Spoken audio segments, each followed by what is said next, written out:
WBCB presents Pro Wrestling Weekly. Enough is enough, and it's time for a change! I can't believe I'm putting my voice to this. Call in with a question or comment at 215-949-3232 or 888-922-2149. Thank you for your irrelevant opinion. And now, here's your host of Pro Wrestling Weekly, Fearon. The first thing you need to do is to tell these people to shut up if you want to hear what I gotta say. I'm a broadcast journalist. I have a right to my opinion. Oh, son of a... I am the best on this microphone, in that ring, even in commentary.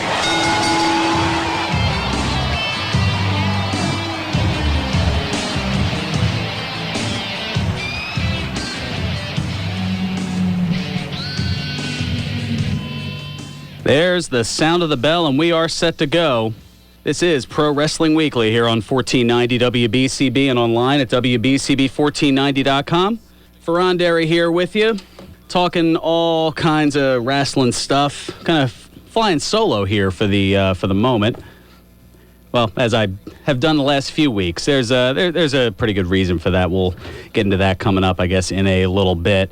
Where to start here this week? Well, in studio here today, we've got Serena back in after a brief absence. Also, Mama Kathy in here as well. And filling in for Ted Efaw is Rich King. So we'll see if maybe we'll get him to hop on the mic coming up in a little bit. We'll have to see if we can figure out about that as things tend to go on here. Where to start? Well, we've got the Slammies. I was going to say, it's always an interesting issue when it comes to the week of Christmas, as there's not really a whole lot of newsworthy stuff that seems to go on, at least not that I've noticed.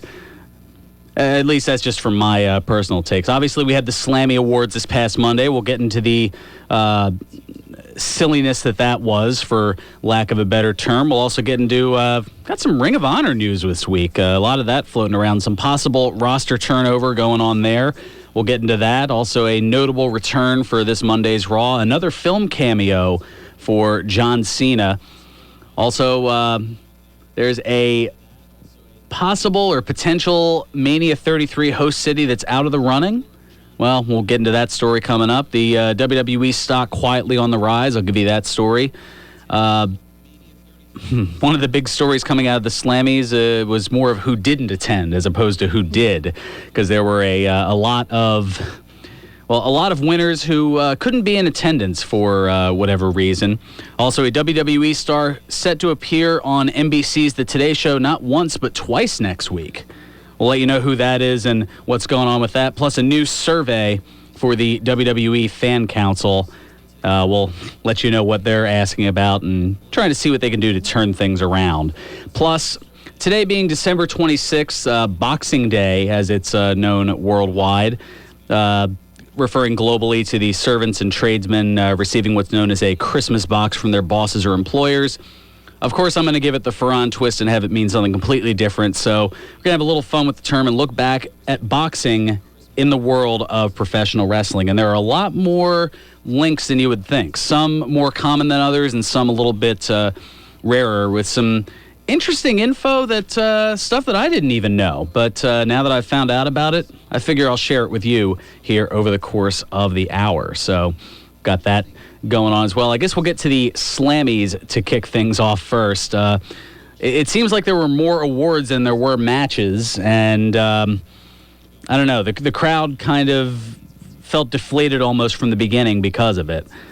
Starting off even with the Raw pre-show, where you had a couple of winners, including Mizdow winning the Double Cross of the Year award. Of course, Damien Sandow turning on The Miz and throwing him out of the Andre the Giant Battle Royal at WrestleMania 31. And we actually got to see Damien Sandow on camera for the first time in a while. Granted, it was on the pre-show, but something's better than nothing. I was always a fan of Damien Sandow, so it's good to at least see him get a little bit of time on the screen, to say the least. And also Roman Reigns winning the Extreme Moment of the Year. And next thing you know, I was going to say, we've got a cheer here from Mama Kathy on that. And I'm still working on getting a gauge on Serena's reactions. It's certainly hard to say. We'll have to, we'll we'll see. It's a process. We'll leave it at that.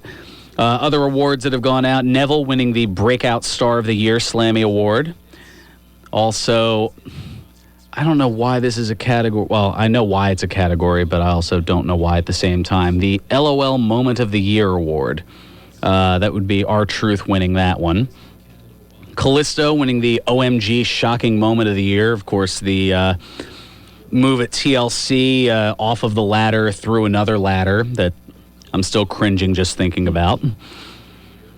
The Superstar of the Year Award, one person who did make a surprise appearance, Seth Rollins, making his way out on crutches. Of course, he's been out for a while with the torn ACL, MCL, and meniscus suffered on the European tour not too long ago. And while he's rehabbing, it looks like he'll be out of action probably until, give or take, after SummerSlam of 2016. So it's a long road to recovery for Seth Rollins, but he's already kind of setting the tone for a number of different things to come into play. One of the notable things that jumped out at me from that, him saying, "One wrong landing and it disappears just like that." And he also went on to say that 2016 is when he will redesign Seth Rollins. Quote, "I will build myself and reclaim the title that I never lost."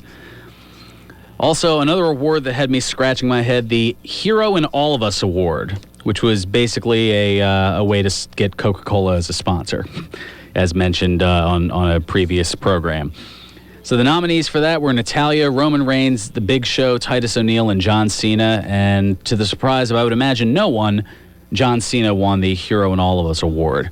But Cena wasn't in attendance, so presenter Mark Henry accepted the award on his behalf. That was a theme that would go on for most of the evening. The Surprise Return of the Year Award nominees, you had the Dudley Boys, Chris Jericho, Alberto Del Rio, Kane, I don't know why he was in there, and Sting, and the winner was Sting, who also wasn't in attendance. So presenter Bo Dallas accepted on his behalf. And then you had the Diva of the Year. The nominees for that were Nikki Bella, Naomi, Paige, Sasha Banks, and Charlotte. And the winner was Paige. Oh, no, wait, it wasn't, because they had to hit the hot topic of the Steve Harvey Miss Universe nonsense. So after announcing Paige, oops, it was actually Nikki Bella who won. Because, yay, topical humor. But at least Steve Harvey's being a good sport about it. I think yesterday he put up a post on social media saying, "Merry Easter, y'all." Because of his gaffe announcing the runner-up as the winner of Miss Universe, for those who might have missed that particular story. Survey says, whoops. Knew I was going to get a game show reference in there somewhere. Also, the This Is Awesome moment of the year. You had the nominees of Brock Lesnar destroying a car, the RKO out of nowhere, because that was well, that's just been awesome in general. The Divas Revolution, the Shield's triple powerbomb on Randy Orton, and finally The Rock and Ronda Rousey at WrestleMania. Rock and Rousey won, but guess what? Neither of them were in attendance to accept the award. But The Rock did make an acknowledgement of it, and I'll get into that story coming up in a little bit.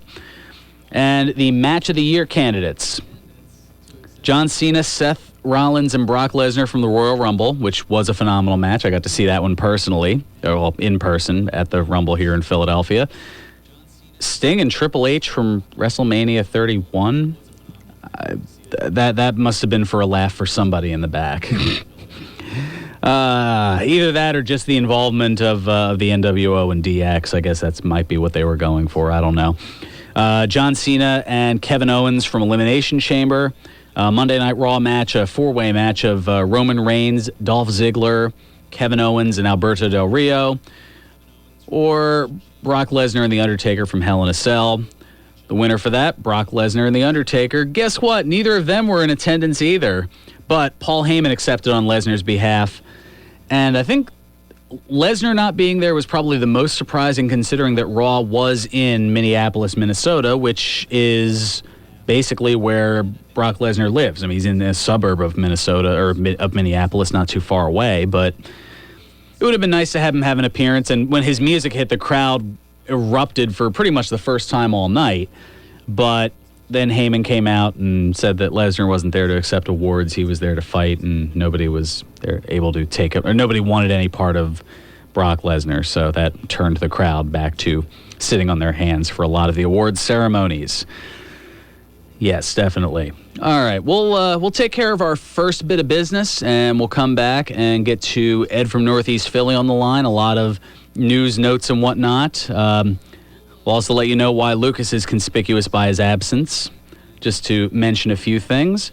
And speaking of mentioning a few things, got to tell you about my friends over at George's Cards and Collectibles. It's your place for sports and wrestling memorabilia, as well as legendary sports figure appearances, such as this past Sunday. Former WWE star Billy Gunn was at George's, and there's plenty in store for 2016, considering they had a heck of a 2015. It'll be interesting to see what they have coming up next. Now, as far as their figures and collectibles for wrestling figure aficionados, George's just got the first figures of Bayley and Kevin Owens in stock. So there's something you want to check out. And also fresh in stock at George's on the football scene, collectible figures of rookie quarterbacks Jameis Winston and Marcus Mariota, as well as wide receiver Odell Beckham Jr., though I can't confirm if the figure is posed in the diving headbutt position. No? Too soon? Oh, okay. Anyway, make sure to get your sports collectibles at any of George's 3 locations. Their original store at 7755 New Falls Road in Fairless Hills, on the lower level of the Oxford Valley Mall next to the Sears Court, and in the Neshaminy Mall in the AMC Theater Wing. For more info on upcoming signings, collectibles, and more, give George's a call at 215-943-2475. Look up George's Cards and Collectibles on Facebook, or go to georgescollectibles.com.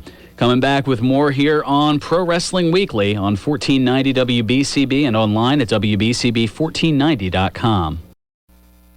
And now, more Pro Wrestling Weekly with your host, Fearon Derry. Welcome back to Pro Wrestling Weekly here on 1490 WBCB and online at WBCB1490.com. Fearon Derry here with you, alongside Serena, sitting in observing. To figure out what she's learned at some point. She's probably learned more than I have. Okay. Not that I'm exactly the best teacher either.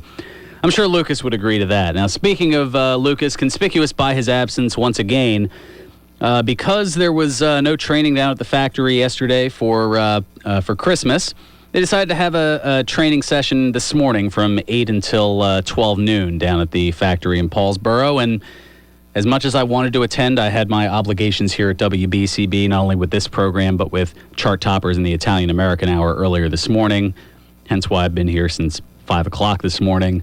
And there would be no way for me to go from here, drive an hour down to Paulsboro, train for a little bit, leave in the middle of it, come all the way back here, another hour of driving. It just wouldn't be feasible. But that doesn't mean that, do I even want to go there? Usually I don't, but I guess you could say that sometimes when those things happen, it's just a little frustrating.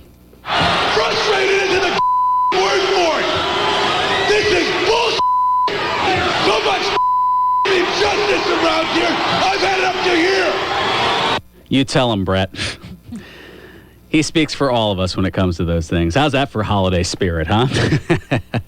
Oh, goodness. All right. Just trying my best to have a little bit of fun. But no, Lucas really wanted to be here, and then that got thrown upon us. And, well, of course, he had to take the advantage of the opportunity. And, of course, lo and behold, as he was down there training, who pops in out of nowhere but Steve Cutler, former Monster Factory student and current member of NXT. So you never know who's going to show up down at the Monster Factory. You definitely want to check them out. I'll let you know about their upcoming event a little bit later here in the hour. Now, on to some various news and whatnot, some possible roster turnover in the Ring of Honor. That's right, a few ROH wrestlers either have or are about to have their contracts run out with the company, including Steve Corino. His final dates with ROH were the Final Battle pay-per-view and TV taping last weekend here in Philly. Michael Bennett and Maria Kanellis Bennett made their final ROH appearance at Final Battle. And the rumor is that Bennett's going to be going to WWE, but rumors in wrestling are like peanut butter and jelly. Maria has said in interviews that if that's the case, that she'll, quote, drop him off at the door, basically implying that she has no inclination to return to WWE anytime in the near future. Also, Bobby Fish and Kyle O'Reilly, they'll be free agents to start the new year as their contracts expire this Thursday. And ROH champion Jay Lethal's contract set to expire early next year, and he has yet to re-sign with the company. Although I don't think he'll be taking the belt with him and throwing it in any trash cans a la WCW. At least I don't think so. Alrighty, let's get to the phones here. We've got Ed from Northeast Philly on the line. Ed, welcome to Pro Wrestling Weekly. Good afternoon. Is he going to be taking any indie dates? Which he? There were a few he's. You mean Jay Lethal? Oh, she, Maria Kangas? Maria Kanellis?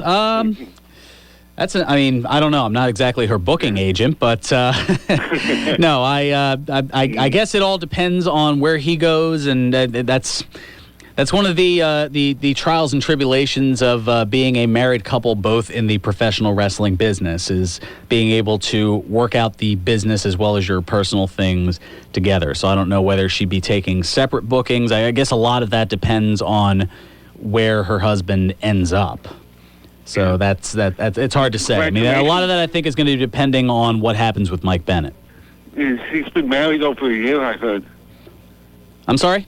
She's been married over a year. Yeah. No, they've been married for quite a bit, and I mean that I would imagine that is going well. Although, I mean, the way divorce rates are here in the country, you never really know. But it's hard to say. I think once Mike Bennett's situation is set up, then she'll be able to work around it based on what he does. If he ends up going to TNA, maybe she'll follow suit. If he ends up going to WWE, then maybe she'll be taking more independent appearances and things of that nature and just kind of staying away from Stanford as best she can. So it's hard to really say at this particular point.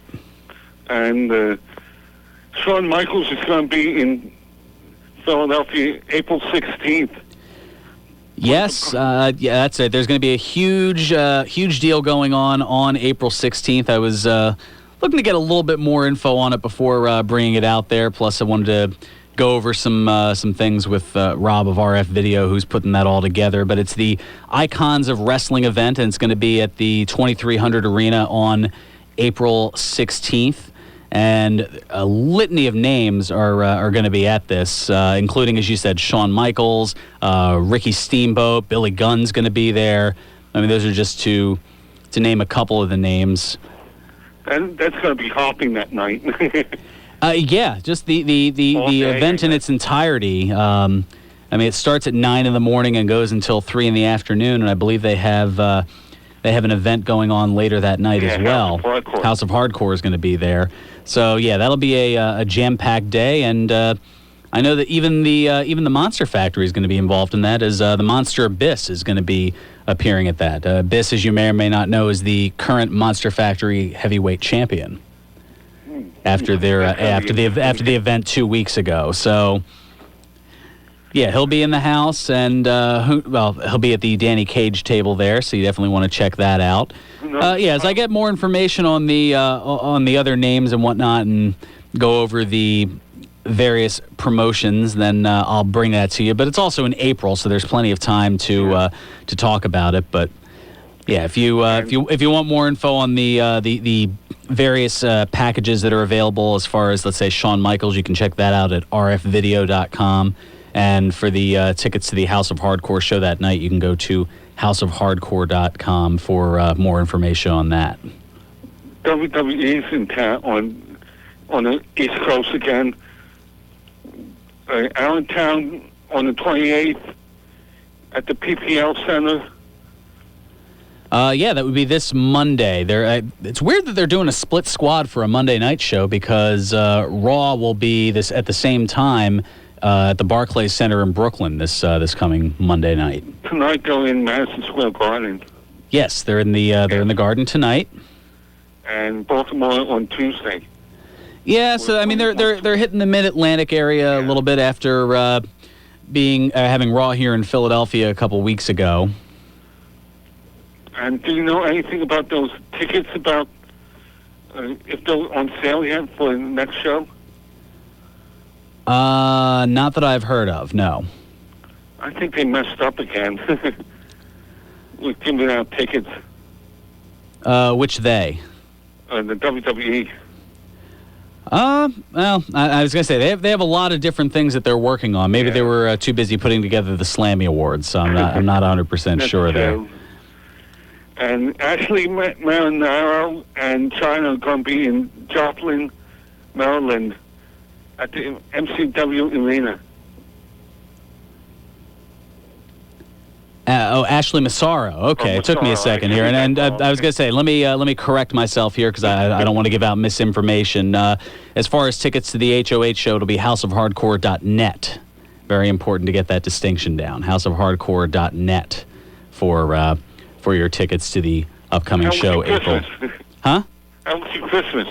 It was good. I mean, I did a little bit of work here at BCB covering the Washington crossing the Delaware, the reenactment that went on over in Washington's crossing, and not too bad for the first engineering gig, but that might open up some opportunities as far as more Pro Wrestling Weekly road trips, as I'll probably be hosting and engineering at the same time. So look for that to come up. That should be something big, fun, new, and exciting for 2016, is kind of getting out of the studio a little bit. That's about it. All righty, Ed. Thank you so much for the call. Happy New Year. Yes, Happy New Year. That's right. This is the last Pro Wrestling Weekly of 2015. I don't know if I'd necessarily denote it the best, but I don't know. It's hard to say. I feel it's weird. I've gotten so used to having Lucas around, it almost feels like things are just they don't quite mesh when he's not here. But I don't know. It'd be like Abbott without Costello, like Burns without Allen, like. Let's see. Can I go with something maybe within the last half century as a reference? I don't know. It'd be like Rowan without Martin. There we go. That's okay. Even that was like 48 years ago. What can I say? I sometimes go old school on a few different things. Alrighty, back to the news here. Announced for this Monday's Raw. Speaking of Raw in the Barclays Center in Brooklyn, the return of John Cena. Couldn't come soon enough, as he'll be facing Alberto Del Rio. It'll be Cena's first televised match since losing the U.S. Championship to Del Rio at the Hell in a Cell pay-per-view back in October. And Cena's been a busy boy as of late. I guess that's kind of what happens when you're the face of WWE. Just because he's not in the ring doesn't mean he's not keeping busy. In fact, he's got a film cameo, yet another one.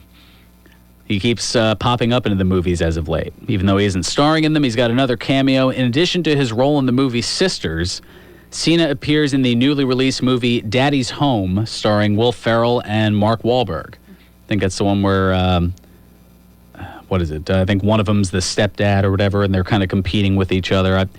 I saw the previews for it, but I am not much of a movie guy, so I don't know. I'm surprised I knew that much about it.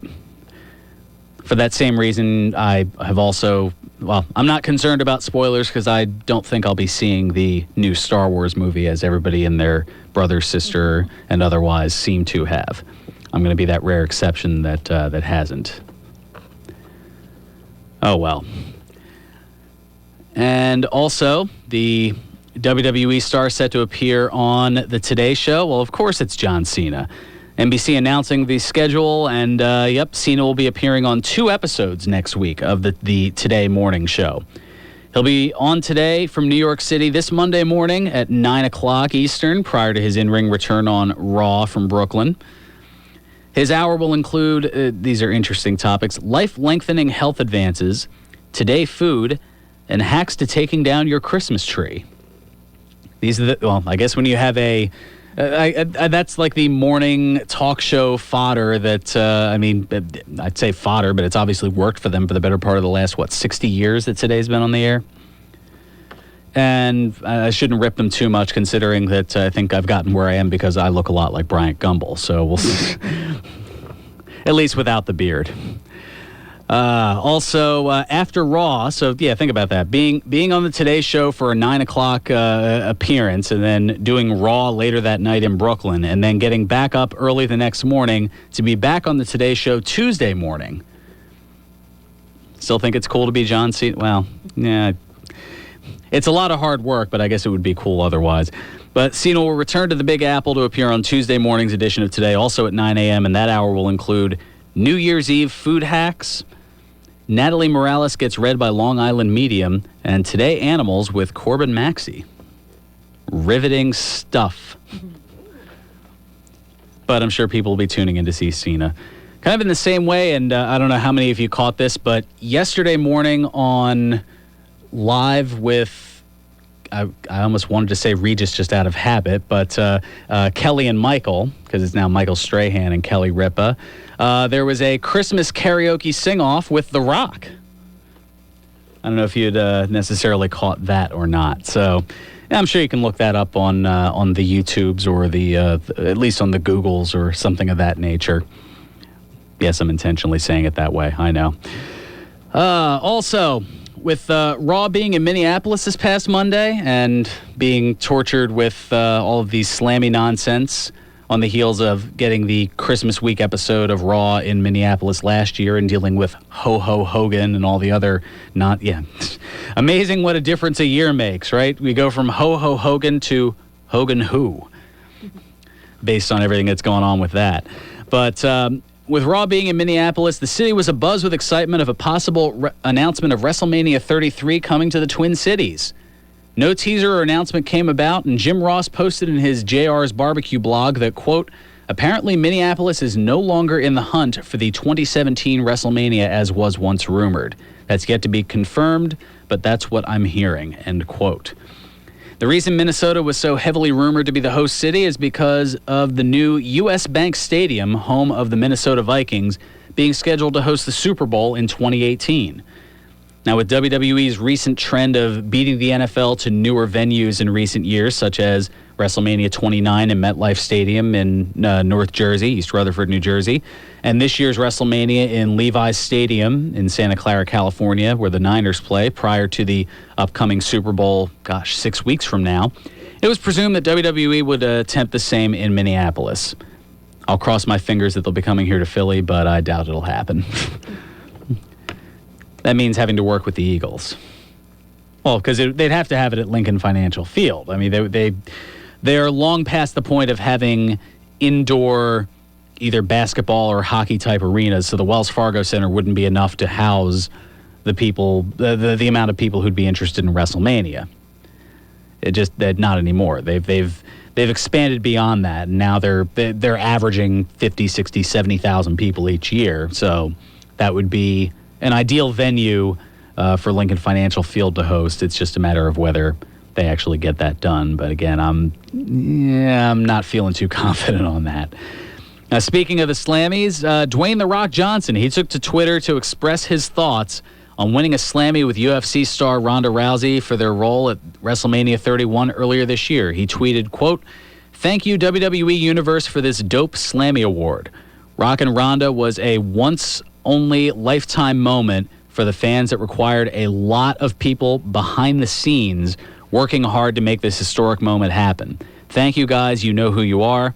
I'll always say I'm a lucky dude to have the greatest fans in the world, and this Monday before Raw, I'll have a little holiday surprise for y'all." It feels weird hearing The Rock say y'all, but it's probably weirder me reading The Rock tweeting the word y'all, because it doesn't quite work with my mouth. I don't know. Y'all. I'm definitely a northerner, that's for sure. Oh, goodness. Also, in an abbreviated trading week, WWE stock went up about $1.50 per share, closing Thursday at $18.77 a share, which is almost double its 52-week low of $9.82 back in January, and not too far off from the 2015 high of $23.63 a share from back in early August. Now, with the Royal Rumble coming up and leading into the road to WrestleMania, you would think that tends to generate a lot more business for WWE, so I don't know. I'm no stock advisor, but it would make sense, I think, to buy. I don't know. I know Joel Gertner's better with that stuff than I am, so check him out on Facebook. He seems to throw a lot of stock tips out there, and that seems to be working very well for the quintessential stud muffin, as he is so eloquently known. Also, one other tidbit, there's a new survey that WWE issued to its fan council asking participants to rate the top matches of 2015. WWE had a total of 5 questions in the survey, which were almost more of like a segmented demographic type thing. The first half of 2015 for male wrestlers, the second half of 2015 for male wrestlers, the first half of 2015 for the Divas, the second half of 2015 for the Divas, also known as the Divas Revolution, and finally the NXT TakeOver Specials. Participants were asked to rate a lengthy list of matches on a scale of 1 to 5, with 1 meaning I did not enjoy this match, and 5 meaning this was one of my favorite matches of 2015. There was also a separate option of I did not watch this match. So I don't know where they're going with it, but it's interesting to see what is going on. Things, as I said, change second by second around here, and one of the things is I'm wondering why my phone keeps a buzzing over here to my side, and that's because I guess Lucas is on his way back from training as he's been kind of live reacting to some of the things that have been going on here. Let's see, quite riveting indeed. That's a lot of characters for a tweet regarding Rock's tweet. Well, they're broken up into 140 character chunks. It wasn't all in one giant tweet, you dingus. And as far as the stocks, he says, it's working well. So there that is. And now I'm sure I'm going to get an angry text in a minute for me calling him out as a dingus over the air or something like that. So instead, let me go to something a little bit more positive, such as my favorite beer spot, the Broken Goblet Brewery, 1500 Grundy's Lane in Bristol. Broken Goblet Brewing, breaking your perspective on how you experience craft beer, because broken can be beautiful. Now's the time to join the irregular empire, the Broken Goblets Members Club. Fulfill your destiny with one of 2 paths, the path of the Sith or the path of the Emperor. Benefits include bottle releases, a 2016 growler with discounted fills, a half-price weekend each month, access to a members-only beer in the back, and a whole bunch more. And while you're there, have a taste of their holiday beer, Santa's Slayzon. That's right, it's a Saison beer brewed with spiced apple cider tea. Yeah, I know. They do some crazy stuff there. The eyes kind of lit up a little bit like, I have to go ahead and imbibe there after the show's over. I had some of it on, a little bit of it on Christmas Eve, and it was a nice little treat before the holiday festivities. Open Wednesdays through Sundays. It's always a good time at the Broken Goblet Brewery, 1500 Grundy's Lane in Bristol, PA. Check them out on the web at brokengoblet.com. Broken Goblet Brewing, the semi-official brewery of Pro Wrestling Weekly. Coming back, I still have to bring up my look at Boxing Day. No, not in the traditional sense, although, I'm out of boxes to give. But I'm going to take a look at the influence of boxing in the world of professional wrestling. There's certainly a lot of fun stories with that coming up. And also birthdays and probably more, definitely more texts from Lucas as he's listening in the car on the way home from training down at the Monster Factory. That particular text I'm not even going to read out over the airwaves. We'll just leave it at that. So I'm going to regain my composure, have a few words off the air with Lucas, the big-mouthed intern. And we'll be back here with more fun, hilarity, hijinks, and more here on Pro Wrestling Weekly on 1490 WBCB and online at WBCB1490.com. Pro Wrestling Weekly presents Today in Wrestling History, December 26. On this date in 1988, the NWA held its Starrcade pay-per-view.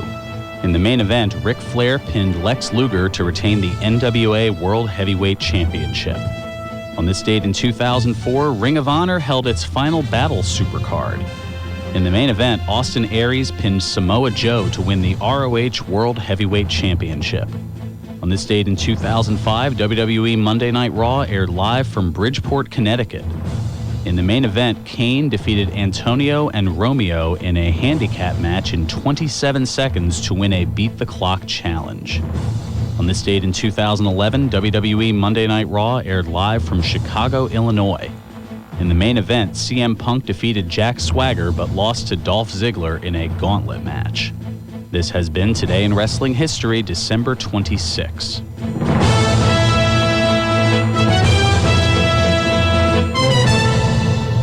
Welcome back to Pro Wrestling Weekly here on 1490 WBCB and online at WBCB1490.com. Fearon Derry here with you, alongside Serena and Kathy in studio. Rich King floating around the station as well, getting ready. He's, I think, bringing some country music your way. We'll find out. Okay, he's giving me the nod. I was unaware that he'd be filling in for Ted Efaw today, and I think he was unaware that he was doing country music. So it's a pair of unawarities as we go on here. So that's fine, Rich. I'll help walk you through a little bit, since I know believe me, it wasn't exactly my forte either, but I learned very quickly filling in on occasions for Bill Melody, going way back, one of the former producers of this program back when I started here. Goodness, closing in on 8 years ago. Where the hell's the time gone? Oh, my goodness.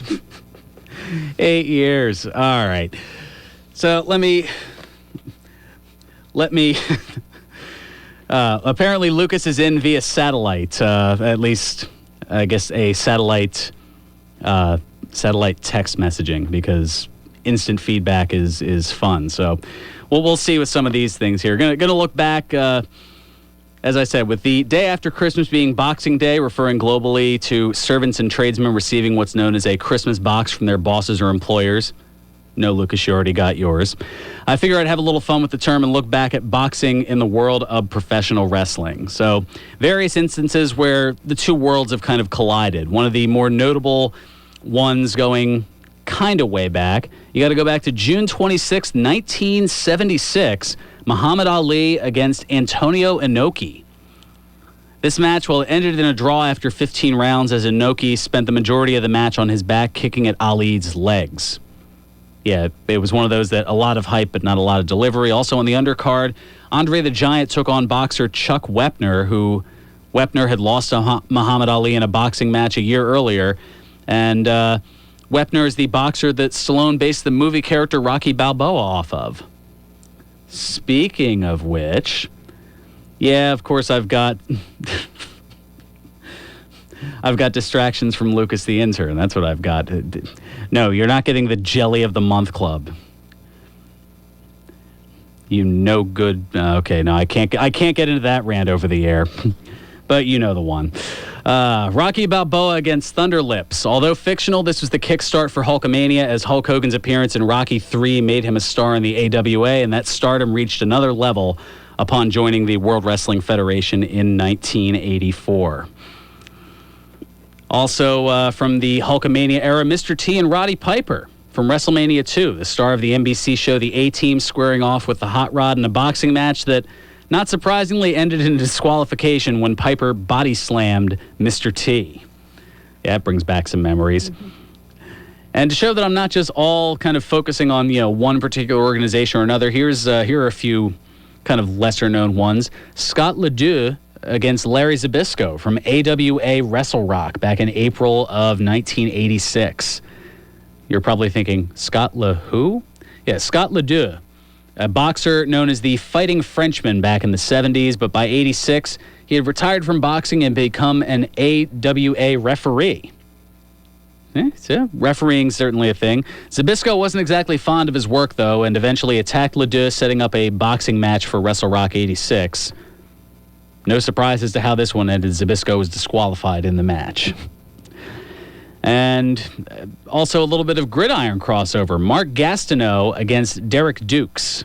You're probably wondering who's that on both of those. Well, longtime football fans might know the former name, but I'll get into that in a second. Derek Dukes was a star in the AWA, while Gastineau was a football player turned boxer after his NFL career had ended in 1988.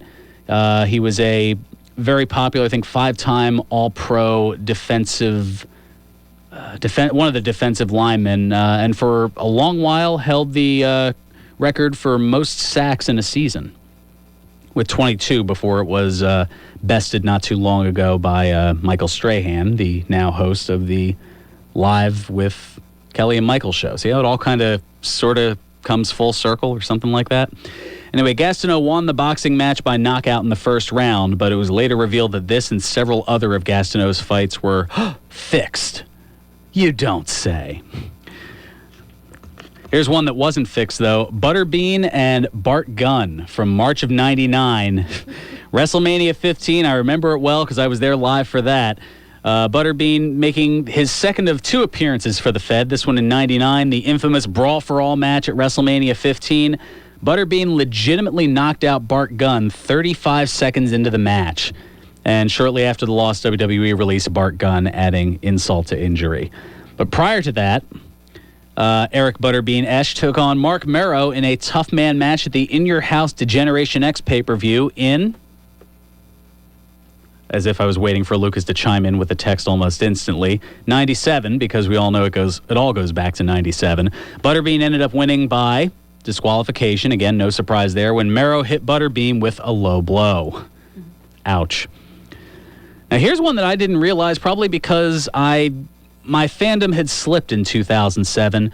Evander Holyfield against Matt Hardy. Does that one ring a bell? I was going to say, Kathy's shaking her head at this one, yeah. It's probably because it was on SmackDown, and not a lot of people were watching SmackDown at that point. But this was during the feud of Matt Hardy and MVP, which may sound a little bit more familiar, Montel Vontavious Porter. MVP was in Evander Holyfield's corner for a boxing match between Holyfield and Hardy. And Holyfield dominated the match, but when Holyfield had a bit of conscience heading into the second round to not finish Hardy off, as Hardy was beyond being on spaghetti legs by the time the second round started, MVP took issue, had some words for Holyfield, and was subsequently knocked out by the former heavyweight champion boxer. The match itself was declared a no contest. And then, of course, WrestleMania 24, 2008, Floyd Mayweather and The Big Show on the big stage there. Despite being over a foot taller and weighing twice as much as Mayweather, Big Show ended up getting knocked out by a set of brass knuckles, courtesy of Mayweather. Who was the good guy and who was the bad guy in that? I'm not really sure. Now, a name that, of course, wouldn't be synonymous with professional wrestling when it comes to boxing, Iron Mike Tyson. His name has been around quite a bit. Of course, he was the guest referee for the WrestleMania 14 main event of Shawn Michaels against Steve Austin for the WWE Championship. And I'm gonna eat your children. Oh, Lucas. You know, this would probably be easier if he just called in as opposed to texted him, but that would require, I guess, him... Well, I was going to say, you've been doing this show for over 2 years. You should know the number by now. And if you don't, shame on you. Yeah, okay. While I wait in anticipation for the response to that, which will probably be something that I can't say over the airwaves. Oh, no, watch it. Okay. Yeah, what? I'll just say watch this and let you use your imagination. Tyson ended up making the 3 count for Austin despite being aligned with Degeneration X at the time, and Tyson knocked out Michaels post-match with a right hand. Now, Tyson at the time was suspended from boxing due to his biting of the aforementioned Evander Holyfield's ear in a boxing match the year prior, again going back to 97. Tyson would end up in the squared circle almost 12 years later, as Tyson was the celebrity guest host of Raw in January 2010. He teamed with Chris Jericho against Michaels and Triple H, oddly enough, when DX was back together. And, well, Tyson ended up knocking out Jericho to make things right again and realign with DX some 12 years after breaking up with them. So that's... Yeah, that's a nice way to see things come full circle. Now, things would apparently, and this is something I didn't know until doing my research earlier today, that things could have been even bigger for Mike Tyson prior to all that stuff with WrestleMania 14. We got to go back to 1990 for this one. Tyson was supposed to referee a Saturday night main event match, easy for me to say, between Hulk Hogan and Randy Savage, a rematch from WrestleMania 5 the year before. However, shortly before the NBC event was supposed to happen, the heavyweight boxing champion Tyson ended up getting upset by Buster Douglas. You remember that out in Tokyo. And WWE ended up paying Douglas 11% of what they were going to pay Tyson to referee the match. So that kind of sucked a little bit for Buster Douglas. But had Tyson not lost the title in Tokyo, and this is something that I had no knowledge of prior to today, apparently promoter Don King was in discussions with Vince McMahon about having Tyson cost Hogan the title on that main event special, so Savage would have ended up the champion, And that would have led to a double main event at WrestleMania 6 from the Sky Dome in Toronto of Randy Savage defending a title against the Ultimate Warrior, which is a match that we would have seen 1 year later anyway, and Hulk Hogan against Mike Tyson. Yeah, let that sink in for a second. Hulk Hogan and Mike Tyson in 1990, when both of them were maybe not in the peaks or primes of their career, but not too far off from their peaks or primes. And that would have really been only the time to do it, as Tyson had gotten into some legal trouble a little bit later that year, early into 91, after having a couple of more fights. And Hogan, well, we kind of saw how things went with Hulk Hogan, at least as far as the original Hulkamania run. So, I don't know. I found that really interesting. I had no idea that was a plan, and I have a hunch that 9-year-old me would have gone absolutely ballistic for a Mike Tyson-Hulk Hogan match back in 1990. Now, I've got just enough time to mention, of course, we're 2 weeks away from the Monster Factory's MF Cup event. It's Saturday, January 9th at the Monster Factory, 541 Mantua Avenue in Paulsboro, New Jersey. Now, what is the MF Cup, you're asking? Well, it's a giant trophy that will be awarded to the winners of an 8-tag team single elimination tournament. And before you ask, no, Lucas and I are not entered in it, much to my dismay.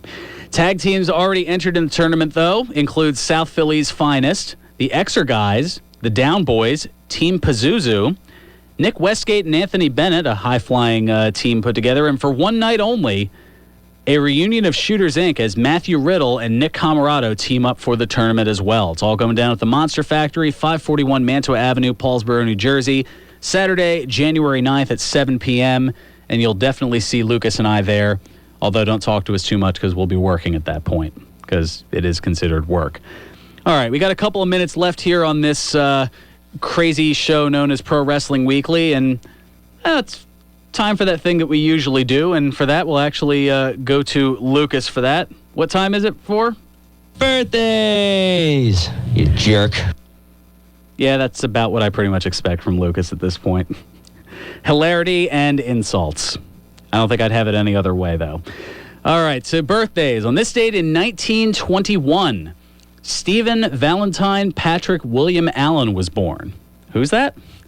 The TV personality, former host of The Tonight Show, and celebrity guest at WrestleMania 6, known as Steve Allen, passed away in October of 2000 of a heart attack. He had the bit with the Bolsheviks where he was playing the piano, kind of warm them up for the Soviet national anthem, and instead had various other little ditties he was playing on the piano, such as I Get No Kick from Ukraine, and other probably culturally insensitive things that I won't necessarily get into, but I'm sure you can pull that up on the WWE Network if you want to go back and relive some of those Steve Allen moments. Also on this date in 1962, Mark Ashford Smith was born. Yeah, this one was a tough one for me to figure out, too. The English professional wrestler who competed for the WWF and WCW as Mark Starr passed away in June 2013 of a heart attack at the age of 50, unfortunately. I do have a birthday of somebody who's still around, though, I swear. On this date in 1968, Dennis Knight was born. The former two-time WWF Tag Team Champion and former European Champion known as both Phineas I. Godwin and Midian. If you remember Midian from the Attitude Era days, he turns 47 today. Holy smokes. Where does the time go? Anyway, that's going to just about wrap things up for us here. It's been an interesting, wild roller coaster of a 2015. Dizzying highs, crazy lows, and creamy middles, or something like that. Or terrifying highs, dizzying lows, and creamy middles, if I'm going to use the Simpsons line accurately. But it's been a lot of fun. Can't believe I've been doing this for a while. I know that Lucas wants to thank you all out there for listening as well, and I know he sends his apologies for not being around as much as he'd like to be. But I think that there will be more availability coming in 2016, thanks to some plans that I have in the works. Just have to dot a few I's, cross a few T's, and lock a few cages, and we'll see how that all works out. And I'm sure it'll be I'm sure there'll be some savvy decisions involved as well. Anyway, that's going to just about wrap things up. We'll be back next week for the first Pro Wrestling Weekly of 2016. How crazy is that? Play us out, Nutsy. 1 o'clock and all's well. Serving you better than ever before. This is 1490 WBCB 11.